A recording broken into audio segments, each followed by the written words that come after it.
The Storehouse of Thought. By Robert Crosbie.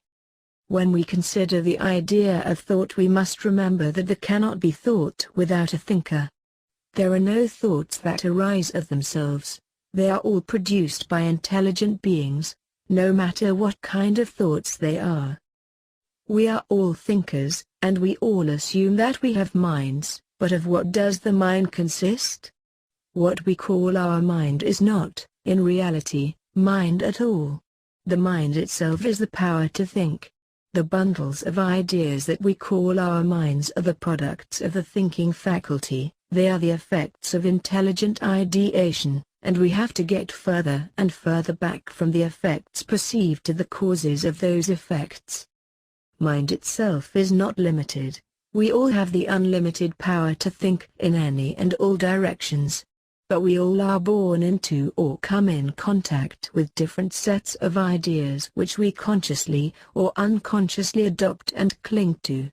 Yet we ought to recognize and realize from the very outset that we are not those ideas, because we have the power to change our minds. If we were in fact our ideas, we could not change them, could never get a new idea nor expel an old one.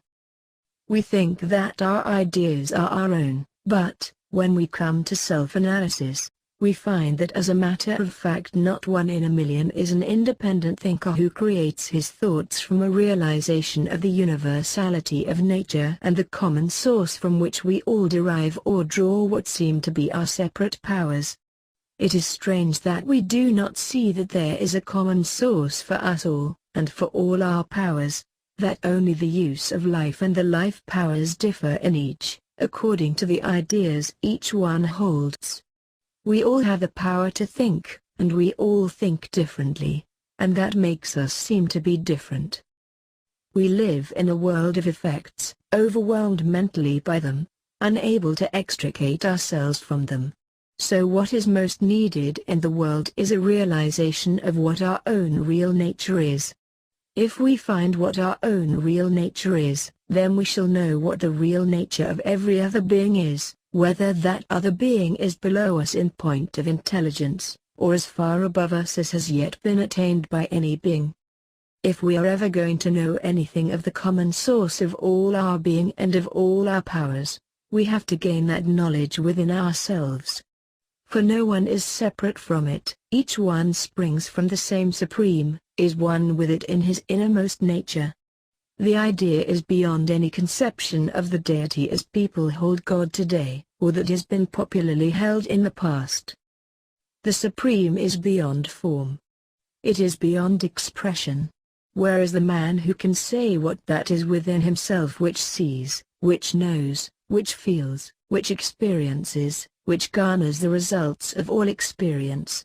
Each one is of that infinite source, because all have the same infinite root, each one is an expression of it. If a man does not understand what his real source is, what his real nature is, and assumes himself to be that which he is not, then all his exercise of the power to think, all his creative thoughts, all his subsequent actions, will follow the lines of his wrong basis of thought and action. If he thinks he is a poor miserable sinner who cannot do anything of himself and for himself, then a poor, miserable sinner he will remain. But if he realizes that all the effects which surround him are due to thinking, that he can create better effects, that all things are within his reach, he will gain a new insight and a greater strength. He gets beyond effects to the field of causes, and begins to realize that all things are alike in essential nature. He finds from that consideration that the universe is under law. The very highest being is under law, just the same as the very lowest. That law does not exist outside of us, and is not put in motion by some being or beings outside us, but is inherent in each. As we act, we experience the reaction. As we think, so are we. In accordance with the intelligence of our action, so will be the expression returning to us. Ye sow, so shall ye also reap. As we are reaping, so we must have sown. We have the first and final expression of justice, that we reap what we have sown. In whatever conditions we may find ourselves, we have to admit that they are our own productions. How were they originally produced? By the thoughts of the thinker based on a false conclusion. The power of the Supreme is in everyone. No matter what the man thinks, there is power in it, and if he holds to that thinking he is bound to produce the effects that flow from the lines of his special endeavor. If he is creating things that perish, if he is creating things that do not relate to his own true nature, if his power to think is wrapped up in the things that have to do only with his body or the bodily surroundings, or his physical advancement, is it any wonder that soon or late we find ourselves in a complex situation and with such usually disastrous consequences to ourselves? We are bewildered by the very effects that we have produced by our thinking based upon wrong ideas. We have then to beware that we do not set the power of our spiritual nature in a personal direction, for personal, selfish ends, such will only bring reaction upon us, of necessity. Each one has pursued his own individual path, as if he were separate from all the rest, and so has created the conditions under which he exists, the experiences that bring him suffering or enjoyment. We have considered that good and evil are things in themselves. They are not. There is nothing good in itself, there is nothing evil in itself. Good and evil are the effects felt by us. What is good to one may be evil to another. It depends on the recipient, on his attitude of mind. If we see that law rules and recognize that these effects were produced by ourselves, that we receive the exact return of causes set in motion by ourselves, then we see that whatever we do or have done affects others either for good or evil, and that we must in the nature of things in time pay that debt incurred or receive back the benefit conferred. The good that comes is what we have earned through service to others.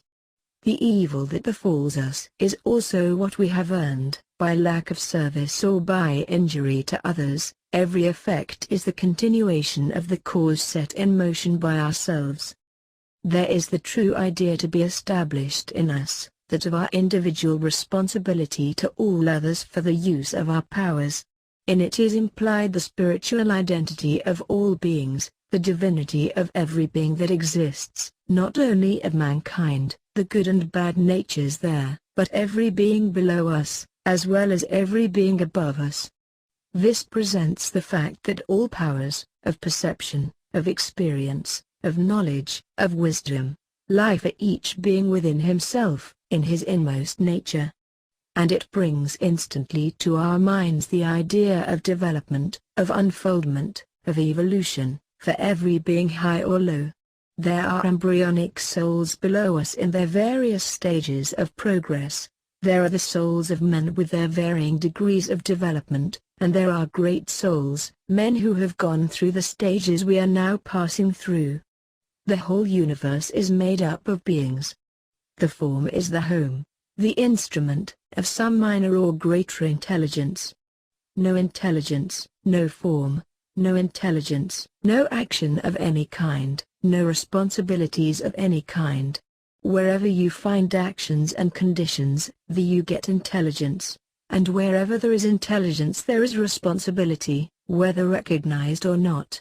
So that the universe exists for one purpose, and for one purpose only, for the soul's experience and emancipation. Soul means the acquired experience of the spiritual being. In the vast universe, with such an innumerable and immeasurable range of intelligent beings, differing infinitely in their respective degrees of acquired intelligence, or soul, where or what will be the storehouse of thought? In this vast assemblage of beings there are many, many kinds of thought.